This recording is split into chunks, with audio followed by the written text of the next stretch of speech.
you very much. I hope everyone is enjoying their lunch. In the interest of just trying to make sure that we're staying on time today and being respectful of everybody's schedule, I want to go ahead and introduce our keynote speaker.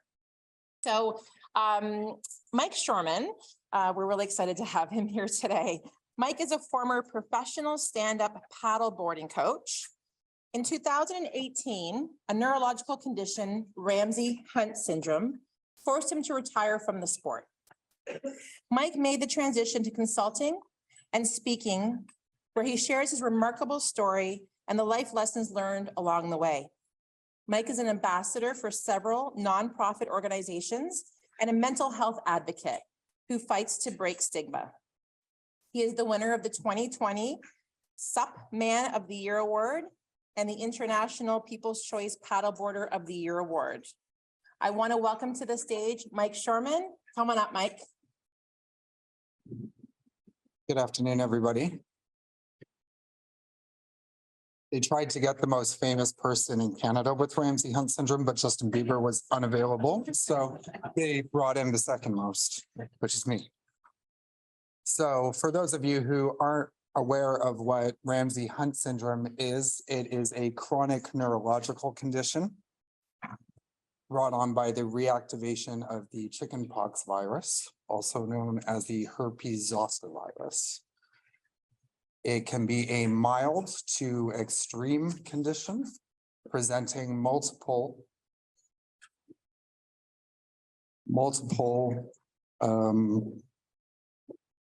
challenges. For me, I experienced a significant progression over a period of 7 days in 2019. I was initially working in Toronto as a paddleboarding coach. For those of you who don't know what paddleboarding is essentially surfing with a paddle, and you can do it for recreation or you can do it for sport. I taught professionally for several years until in 2018, I was eventually diagnosed with Ramsay-Hunt syndrome myself. Over a period of 7 days, the symptoms progressed, initially presenting as extreme pain in my right ear that eventually progressed to dizziness, blurriness in my vision, hearing loss, and finally, my mobility. I went from being extremely fit and athletic to not being able to walk. I experienced a visit in 8 days to a walk-in and then to 3 different hospitals until finally at the 3rd hospital, they decided that they weren't going to finally run tests. Gluckstein. Following being sent for an MRI to rule out brain damage, I met the great team at Gluckstein, Jan Marin and Janet LeBeau, who would do my initial intake at Gluckstein and would proceed with research into litigation for medical malpractice. Over the next 9 months, I went from losing my business to my identity, my independence, my social life. 6 months after losing my mobility, I experienced a mental health breakdown and I entered a mental health treatment facility to receive treatment and find the tools and coping mechanisms that I lacked. Following that, my mental health started to improve, as did my physical health. For the initial treatment timing, I was put through vestibular rehab therapy to retrain my brain ways to walk normally again. Part of my condition is chronic vertigo. When I turn my head from left to right or up and down, I get very dizzy. It's like a carousel inside my head. the doctors said actually to me that I would never paddleboard again. And this led to a very difficult and challenging road.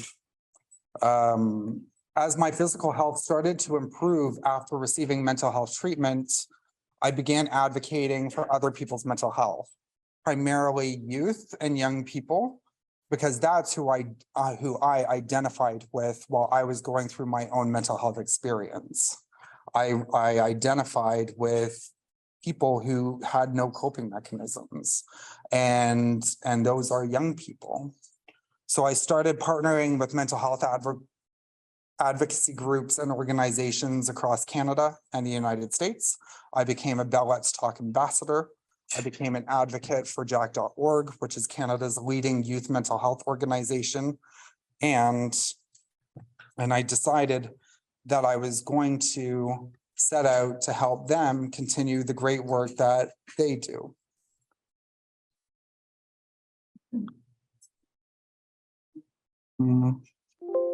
There we go. The mission, should you choose to accept. This picture of me in an ambulance is not from 2018, 2019, when I went through all this. This was actually in June of this summer. So in 2021, my physical health was recovering very well. And I decided at that point, we were going to do something for Jack.org. And I was going to attempt to become the first Canadian and the first person with disabilities to go from one country to another on a paddleboard. And I was going to raise funding for them and raise awareness. Unfortunately, we didn't make it all the way. I made it about halfway across Lake Ontario before a hurricane went up the East Coast, which triggered 10-foot waves on Lake Ontario. I didn't make it across. I made it halfway.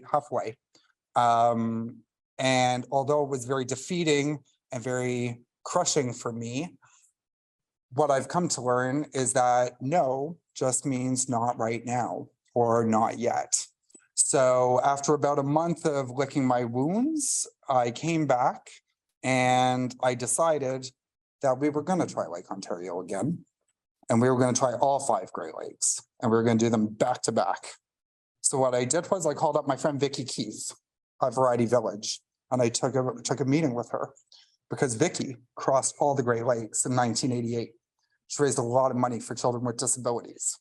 And I decided that this was going to be the year, 34 years later, that I was going to become the first person with disabilities to cross all 5 Great Lakes. And we were going to do it to raise funding for children's mental health programs across Canada.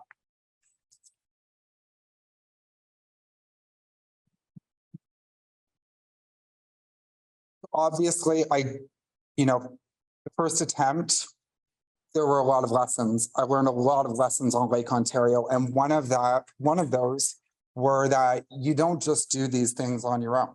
You do it with a huge team. So I had to go out and build a massive team, which is what I did. I built a team of 39 people that were going to train me in the gym, train me on the water, that were going to come on as nutritionists, that were going to create websites. I brought on copywriters. I brought on website writers. I brought on a publicist. I brought on social media campaigners. I brought on everybody who would fuel me through 5 months as we got this done. The team. There was a big movie out this summer that I really identified with. It was called Top Gun. And in this story, I'm Maverick. But in your story, you're Maverick. And you all work as teams. You all work to represent people like me. And I want you to remember that because it is very important who you represent. And each of my team had all these characters that surrounded it, that made these people done. I had a rooster who fed me every half an hour, passed me carbohydrate powder. I had an Iceman who checked on me every 10 minutes and said, have you urinated? And I said, yes, I have. And I had all of these people behind me. I don't know everything, but I do know a lot of people who know a lot of things. That is one of the things that I learned. And I called on all of them this summer. I called on Arlene Dickinson on social media. I called on her to call on the Canadian media, and she did. I called on Michael Landsberg. I called on federal members of parliament and 69 mayors who wrote back and who supported this on social media. These are my team members. These are my family. These are people like you. These are boat drivers who drove across 5 of the biggest lakes in the world and made sure that I got from point A to point B so that the overall objective could be accomplished. The first Great Lake that we crossed was on May 29th. It was Lake Erie. It took me 8 hours. There were a lot of lessons learned. Primarily, we learned from that first crossing, which took 8 hours, that I was going to be put on a liquid diet for the rest of them, because the rest of them were going to take probably about 30 hours each. And we were limiting how long I was out there because the weather can change on a dime on these lakes. On June 14th, I became the first person with disabilities to cross Lake Huron. It took me 28.5 consecutive hours to get across Lake Huron. We started on Monday morning. We landed on Tuesday afternoon. I was greeted by the mayor of Goderich, all of the city council and several members of Goderich. The next crossing was of Lake Superior. I drove 17 hours to the state of Wisconsin. I've never been to the state of Wisconsin before, and I thought that I would never really be interested in the state of Wisconsin, but now it's a huge part of my story. That day, on July the 5th, we set out to cross Lake Superior, and 8.5 hours later, with the weather behind me pushing me towards Minnesota, I arrived in the state of Minnesota, crossing Lake Superior. The day before, I went to the Great Lakes Shipwrecks Museum and I saw the bell from the Edmund Fitzgerald. It was probably not a good decision to do that before I went. But I did have a little pin that I wore that day as a thing to remind me and to motivate me across that.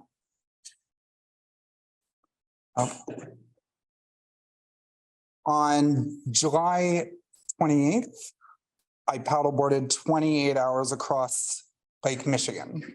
Lake Michigan, we went from Michigan State into the state, into Chicago, Illinois. By this point, the Canadian and international media was a lot. I did 167 media interviews this summer. It was a little bit invasive at times, but we started very early in the morning. The weather shifted 5 times that day. And when we arrived, it was very special arriving in Chicago. I'd been to Chicago before. I knew it was a water city. I did hallucinate on this crossing. We saw all the buildings in the dark. And I was very aware that it was a water city. So I saw these buildings as gateways, and I kept on asking my team, which gateway are we going to take? And they just said, okay, yeah. And they knew that I was seeing things. And yeah, on July the 28th, we arrived into Chicago.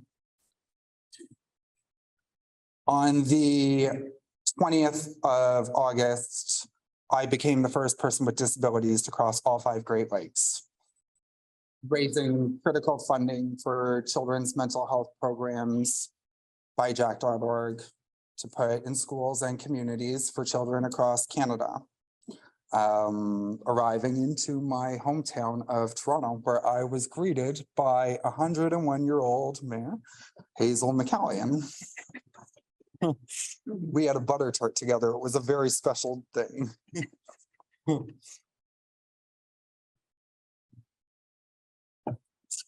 This has gone on to be celebrated and recognized in the Ontario Legislative Assembly and the House of Commons, and it has recently been recognized by Prime Minister Justin Trudeau. I have received a coin of bravery and service by the Honorable Erin O'Toole. And at this point, I'm going to share with you something very special. For the last 10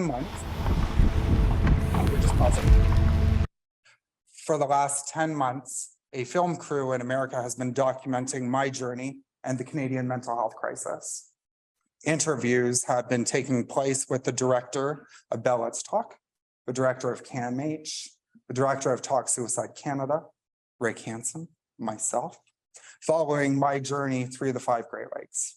That film will be released, that 95-minute feature-length documentary on the mental health crisis will be released into the International Film Festival circuit next September. This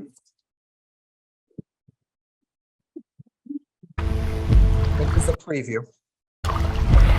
Paddleboarding is hard enough. Imagine trying to do it with a disability that affects your physical and mental balance. In 2018, I got very sick. So what happened was I developed Ramsay-Hunt syndrome, which is a reactivation of the chickenpox virus.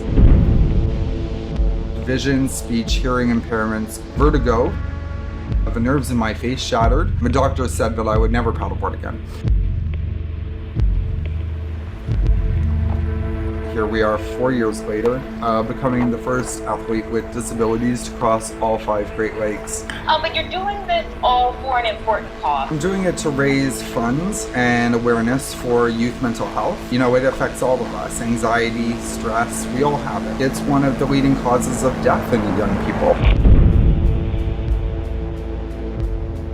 28 hours and 44 miles across Lake Michigan. That's what Mike Shoreman just did this week when he stepped foot on North Avenue Beach. The weather changed suddenly. It was pushing me back. My body was done. It just became a mental game at that point. Breathe, breathe. Take your time. Breathe. There's always stuff that happens that you don't count on, and the water is cold, the water is dangerous. Kind of give it like all I've got, because it will change and I will deteriorate. You know, with these lake crossings, the weather has to be amazing has to be good for me for a crossing, but also when the barometric pressure changes too much, I'm affected. I still have disabilities that will be with me for forever. My goal is to put mental health programs in schools in every province and territory across the country.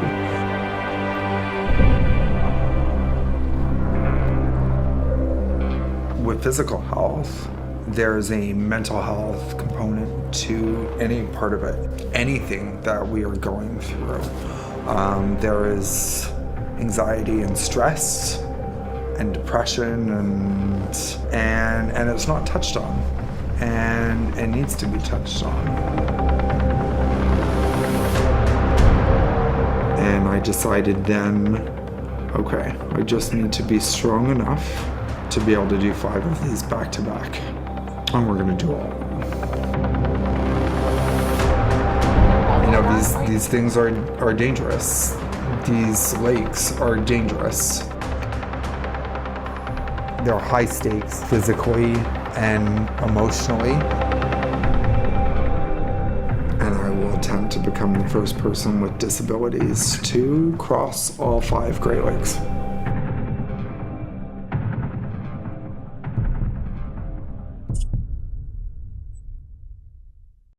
Ultimately, I chose not to proceed with a medical malpractice case. I was called up at around the 2-year mark, which is pretty standard, and asked, we had a big conversation that day. They said, Mike, you published a book. You write for the Toronto Sun now. You speak to businesses and organizations. Do you really want to proceed with this? And ultimately, I decided that I was going to go in a different direction. Not every person you represent or advocate for has the physical or emotional strength and capacity required. That is why they have you. Every case you take on has a person, a name, a story. It is your mission to advocate and fight for them. Keep fighting. Thank you.